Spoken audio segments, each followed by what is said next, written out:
গুরু ব্রহ্মা গুরু বিষ্ণু গুরু মহেশ্বর শ্রী গুরু পরম ব্রহ্ম তস্মৈ শ্রী গুরু দেবায় নমঃ অখণ্ডল মণ্ডলকরণ ব্যাপ্তঞ্জন চরচরম তৎপদম দূষিতঞ্জন তস্মৈ শ্রী গুরু দেবায় নমঃ হি কৃষ্ণ করুণা সিন্ধু দীনবন্ধু জগৎপতি গোপেশ গোপিকাকান্ত রাধাকান্ত নমস্তে তপ্তকাঞ্চন গৌরাঙ্গী রাধেবিন্দু বন্দেশ্বরী বিশ্বভানুসুতে দেবী প্রণমামি হরি প্রিয়ে পঞ্চকল্পতরুপশ্চ কৃপা সিন্ধু পতি তানাম পবনে বৈষ্ণবেভ্যো নমো নমো নিগম কল্পতরু গলিতম ফলং শুকমুখাদবৃত দ্রব্য সংযুতম পিবত ভাগবত রসমলয়া মুহুর ঋষিক ভুবি ভাবুকাম সচিদানন্দ রূপা বিশ্বৎপতিতবে তাপত্রয় বিনাশায় শ্রীকৃষ্ণায় বয়ং নমোজং প্রজাপন্ত মনোপিতম পিতাকৃত দৈপায়ন বিরহ কাতর আর্য হব পুত্রেতি তন্ময়তরা ভয় পিনেন্দু স্থাতন সর্বভূতরিতায় মনিতাম মানত হস্মি অতনলম্বিত বীজ কনকবত সংকীর্তনৈক পিতার কমলতক বিশ্বম্ভর দ্বিজবর যুগ ধর্মপল বন্ধে জগৎপ্রিয় কারো করুণা অবতার। ভগবানের যে 9টি অবতারের কথা বললাম, 10টি অবতার, তার ভিতরে 9টা বলা হয়ে গেছে। যদি কেউ না শোনেন সে হোয়াটসঅ্যাপে দেখে নেবেন বা আমাকে বলবেন, আমি আবার বলবো। মৎস্য, কুর্ম, বরাহ, নৃসিংহ, বামন, পরশুরাম, রাম, বলরাম, বুদ্ধ, এই 9টি অবতার বলা হয়ে গেছে। আজকে বলবো কল্কি অবতার। কল্কি অবতারে কলি কিভাবে প্রথমে ঢুকেছিলেন, তখন দাপর যুগ চলছিল। যুধিষ্ঠির, ভীম, অর্জুন, নকুল, সহদেব, দ্রৌপদী এরা স্বর্গে যাত্রা করলেন। পরীক্ষিত শুনেছেন যে কলি আসছেন তার রাজ্যে। তখন তিনি যুদ্ধের জন্য প্রস্তুতি নিলেন। নিয়ে চিন্তা করলেন যে যুদ্ধের জন্য তো আমি রেডি হয়ে গেছি, তাহলে আমি একটু দিগ্বিজয় করে আসি, ঘুরে আসি। এবং দিগ্বিজয়ে বেরিয়ে দেখলেন এক পায়ে একটা বৃষভ মানে হচ্ছে ষাঁড় দাঁড়িয়ে আছে। তার পাশে একটা গাভীর চোখ দিয়ে জল পড়ছে।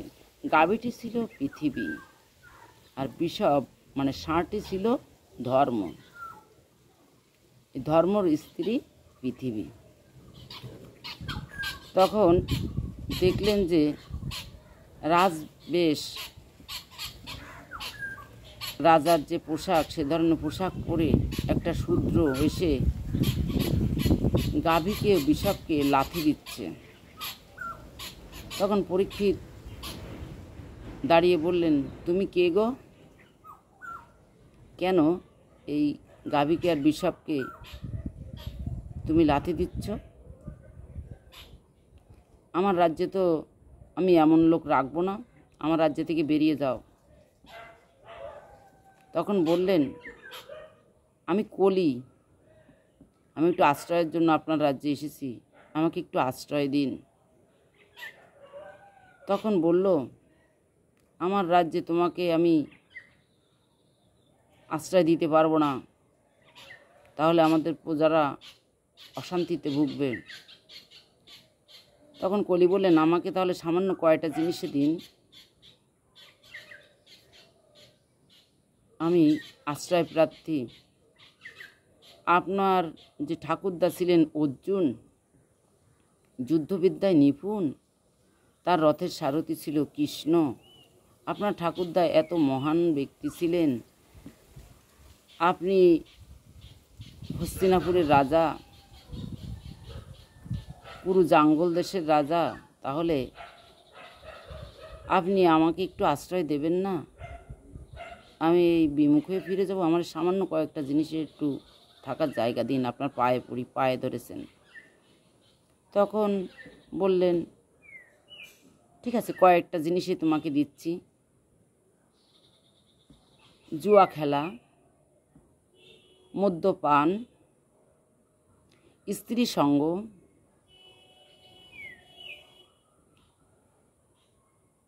এই 3টে জায়গা। আর একটা হচ্ছে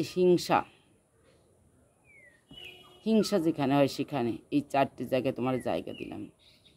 তখন কলি রাজা বললেন,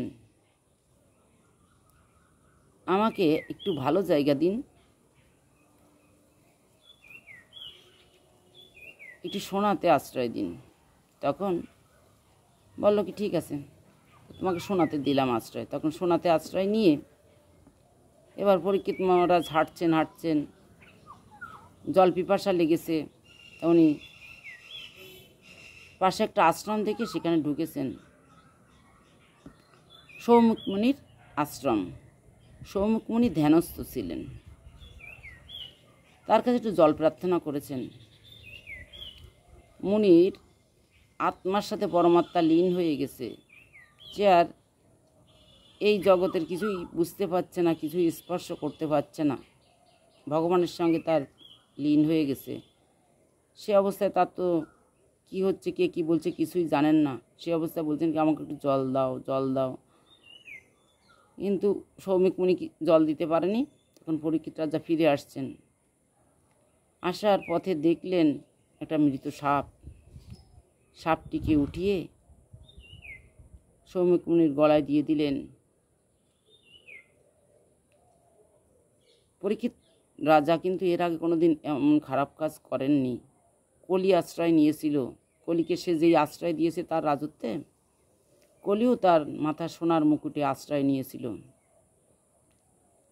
একটু পরেই আশ্রয় নিয়েছে।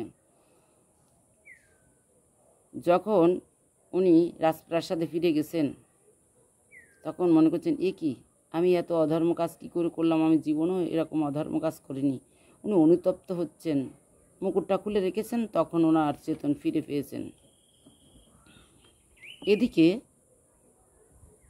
সৌমিক মুনির ছেলে শৃঙ্গীকে কে যে বলেছে তোমার পিতার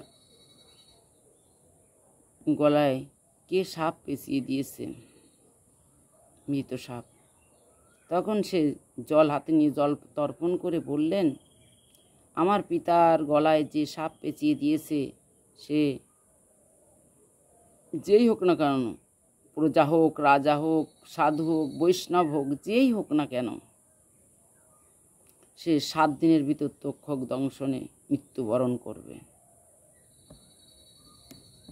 অভিশাপ দেওয়া হয়ে গেলে সৌমিক মুনি চেতন ফিরেছেন। তখন বলছে সে কি শৃঙ্গী, তুই কি বললি, তোর অভিশাপ ফিরিয়ে নে। তখন বলে কি ক্ষমতা থাকলে রাজাই তার যোগ্যতার বলে ফিরিয়ে নিক অভিশাপ। তখন পরীক্ষিত মহারাজকে খবর দিলেন সৌমিক মুনি 7 দিনে তক্ষক দংশনে মারা যাবেন। পরীক্ষিত মহারাজ সংসার ত্যাগ করে চিন্তা করলেন যে আমি এই 7 দিনের ভিতর ভগবান লাভ করব। তখন তিনি নৈমিষারণ্যে গঙ্গার তীরে সেখানে যে সাধু বৈষ্ণবদের আহ্বান করলেন। সাধু বৈষ্ণবরা এসেছেন, বলে কি আপনি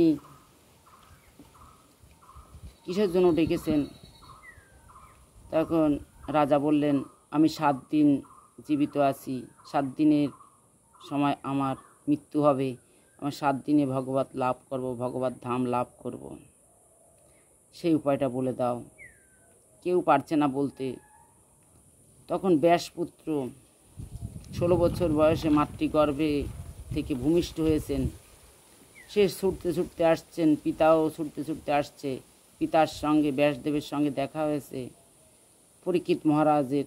পরীক্ষিত মহারাজ বললেন যে আমাকে এই উপায়টা বলে দিন, আমি কিভাবে মুক্ত হব। তখন বলে আমার পুত্র আসছে সুখ, ওকে জিজ্ঞাসা করুন, প্রশ্নের পরে প্রশ্ন করবেন, তাহলে ও উত্তর দেবে, কিন্তু একটু দেরি করবেন না, প্রশ্ন দিয়ে ওকে বেঁধে রাখুন। যখনই এসেছে সুখদেব প্রশ্নের পরে প্রশ্ন করলে তখন সে ভাগবত কথা বলেছিল। সেখানে 7 দিন ভাগবত কথা হয়েছিল। এই ভাগবত গ্রন্থটা 18,000 শ্লোক আছে, 12টি স্কন্ধ। এগুলো এই 7 দিনের ভিতরে আলোচনা হয়েছিল। পরীক্ষিত মহারাজ শুনেছিলেন, এটা শুনে তিনি উদ্ধার হয়ে গেছিলেন। আর ওই যে কলি ঢুকেছিল ওখানেও আর একটু কাহিনী আছে, কিন্তু ওটা বলতে গেলে এটা হবে না। ওই যে কলি ঢুকেছেন তো, কলি ঢোকার পর কলির তো যখন ঢুকেছিলেন, ঢুকে পরীক্ষিত মহারাজের উপর প্রথমে আক্রমণ করলেন। করে পরীক্ষিত মহারাজের 30 বছর বয়সে ওনার স্বর্গ চলে যেতে হলো। উনি ভাগবত শুনে স্বর্গপ্রাপ্ত হলেন। তাহলে কলির প্রভাবটা কি? এই কলি প্রভাব ফেলছেন এভাবে, ফেলতে ফেলতে এখন যে অবস্থা এসেছেন, এখন তো মিথ্যাটাই বেশি চলে, সত্যটার পরিবর্তে মিথ্যারই জোর বেশি।